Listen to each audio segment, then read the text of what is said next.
Depuis 2010, le Touring Club Suisse teste des voitures familiales quant à leur compatibilité générale. Cette compatibilité et la mise en avant par les constructeurs de l'aspect familial de ces véhicules est pourtant loin d'être une réalité auprès de tous les modèles. Nous avons examiné à la loupe les modèles de voitures courants en dessous de 50 000 francs en installant 3 tailles différentes de sièges pour enfants dans chacune d'elles.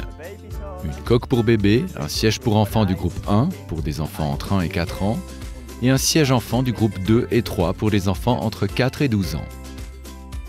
Les astuces ci-après vous aideront à faire votre choix pour trouver le véhicule qui répond aux besoins de votre famille. Tous les sièges d'enfants ne sont pas forcément adaptés à chaque véhicule. Malgré le fait que chaque véhicule neuf dispose d'ancrage Isofix ou Top Tether, chaque siège enfant n'est pourtant pas compatible. Lors de l'achat d'un nouveau véhicule, il est donc très utile d'y tester les sièges pour enfants disponibles.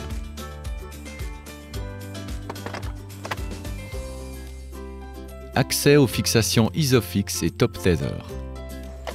Sur beaucoup de véhicules testés par nos soins, les ancrages Isofix sont cachés de sorte que le montage soi-disant simple ne réussit seulement qu'avec beaucoup d'habileté. Il en va de même pour les ancrages Top Tether.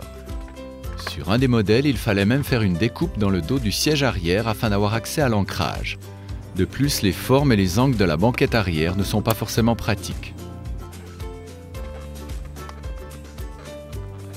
Certains véhicules offrent seulement de la place pour 2 sièges enfants. Beaucoup de véhicules familiaux ne possèdent qu'une étroite place centrale sur la banquette arrière et offrent donc une place suffisante uniquement pour 2 sièges enfants. Certains véhicules familiaux n'offrent pas de place pour 3 sièges d'enfants sur la banquette arrière à cause de l'espace limité. Le siège du milieu est en règle générale le plus serré. Qu'en est-il de la variabilité? Peut-on par exemple faire glisser les sièges vers l'avant ou l'arrière? Siège d'enfant dans la 3e rangée de sièges.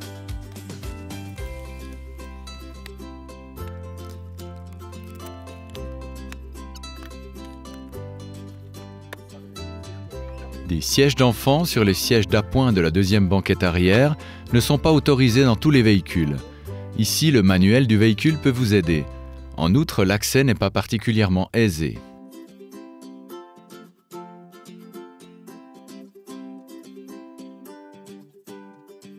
Des solutions pour des ceintures de sécurité trop courtes. La longueur de la ceinture n'est parfois pas suffisante afin de sécuriser correctement des coques pour bébés. Une base d'ancrage Isofix et un pied de support, par exemple, peuvent y remédier. En utilisant des pieds de support, il est important de s'assurer qu'à cet endroit, il n'y a pas de compartiment de rangement dans le plancher du véhicule. Attention concernant les sièges d'enfants orientés dos à la route. Est-ce que l'airbag du côté passager peut être désactivé? Si cela n'est pas le cas, il ne faut en aucun cas transporter les enfants sur le siège passager dans un dispositif de retenue orienté dos à la route tel que coque pour bébé ou siège d'enfant appelé reborder.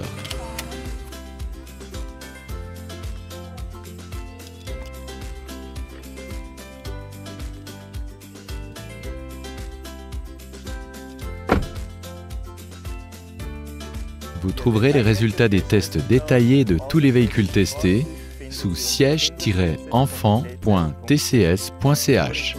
Le Touring Club Suisse vous souhaite bonne route.